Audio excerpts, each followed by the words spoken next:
So God bless you. Thank you for joining me. So this is going to take 2 days to get through.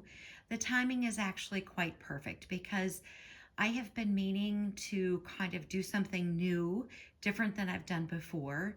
And with everything happening in the world between Iran, Israel, the United States, etc., it kind of just fell into place. So I have to lay this foundation. So this is what today and tomorrow's video is going to be about. Now, with everything that is going on, there are a lot of people, I don't know if you've heard, Donald Trump is not a believer, number 47 is the Antichrist, etc. This is what is out there if you just look online. So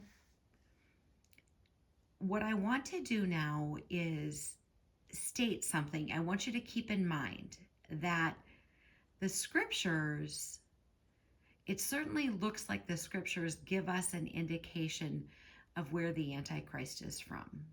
So that's what we're going to talk about coming up here.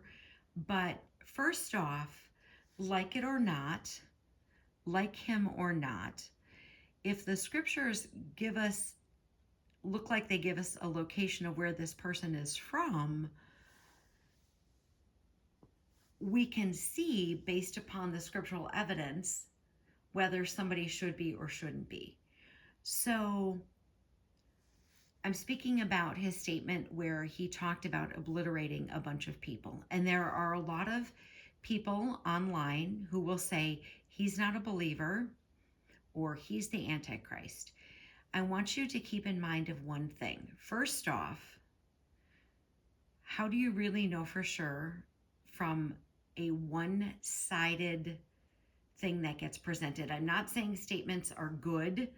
I'm not saying this is a smart thing to say. I'm not saying any of that, and I'm not making excuses. What I'm saying is that when somebody says something, you have a perception of a particular famous person because of the perception of the things that are presented to you. So any famous person, you have thoughts about whether they're good or they're bad based upon what your perception is, but you don't know everything about them. You don't know what goes on in their life 24/7. So to say somebody isn't a believer based upon a one-sided perception isn't necessarily the wisest thing. And I'm not making excuses. I'm just saying that with any public figure, there's a perception and it is always one-sided. We know people by their fruit. So we're going to start with this passage here in Matthew. This is chapter 7, verse 15 through 20. Here is what it says. Beware of false prophets who come to you in sheep's clothing, but inwardly they are ravenous wolves. You will know them by their fruits. Do men gather grapes from thorn bushes or figs from thistles? Even so, every good tree bears good fruit, and a bad tree bears bad fruit. A good tree cannot bear bad fruit, nor can a bad tree bear good fruit.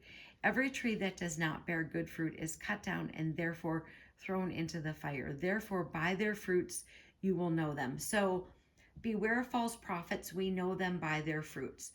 Beware of people who are going to present themselves as something that may or may not be good. And so the issue is you could be a person who is an infant in your faith, and you could have somebody around you leading you, guiding you, who is just not necessarily such a lovely person.